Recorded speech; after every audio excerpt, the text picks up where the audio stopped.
Okay, Tony. Next subject for us on the sofa is around our initial offering of a free discovery meeting. Yeah. What's your view of what's involved in that meeting? Mm-hmm. From a potential client that's looking at some sort of service that we could offer them? Yeah.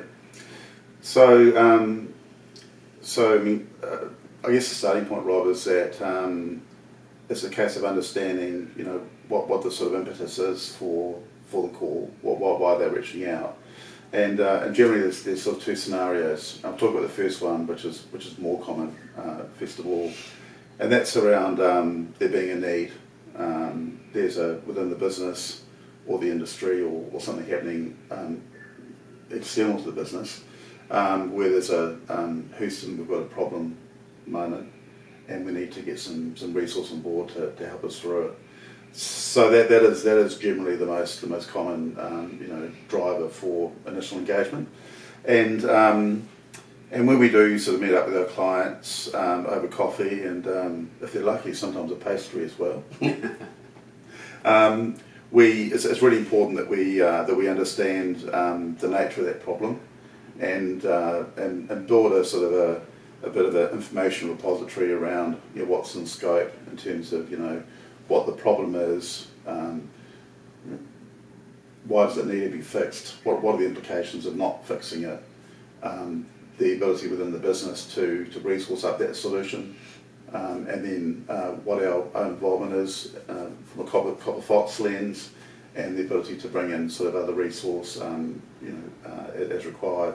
But that initial sort of scoping meeting is really around just understanding your current state and where the business needs to go in order to remedy that problem which has arisen, and then just really getting a sort of a high level view on that.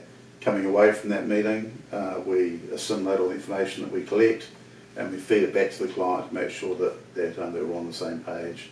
So that's the first one. That's the Okay, and the second reason why they'd get in touch with us. And So in the second instance, there's no problem that needs to be fixed. Yeah. But the business resources across the pillars of our service offering that deliver the best outcome for the client.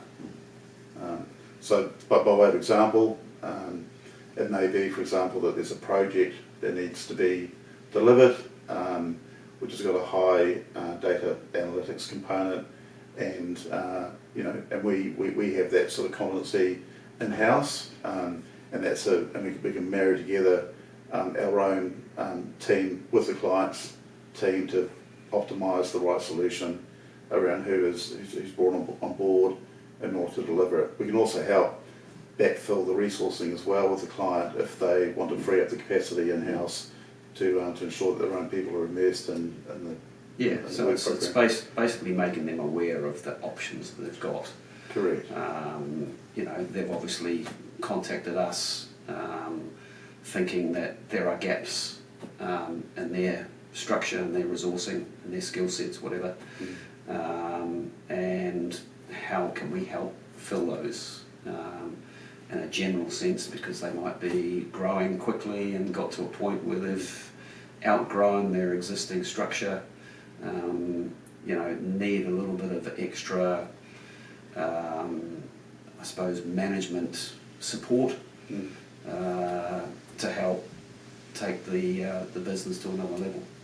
Yeah, that's right. I mean, particularly in the current environment, businesses are, they're challenged because there's a lot of disruption happening in the commercial world, and many business owners just have the one single view on sort of how to do things, and whereas we've and not discounting that view's not relevant, because it is relevant, but we do bring together a sort of a fresh lens across different ways of doing things, and we're not here to sell the client anything that they don't need. It is all around fine tuning the right solution for them at the right price to deliver the best outcome quickly, and that's how we operate. Yeah. So if a company was looking at us as a potential support option for them, how do they get in touch with us? Yeah, so our contact details are on the website, but we do have an 0800 number for our clients, which is 0800 115 230.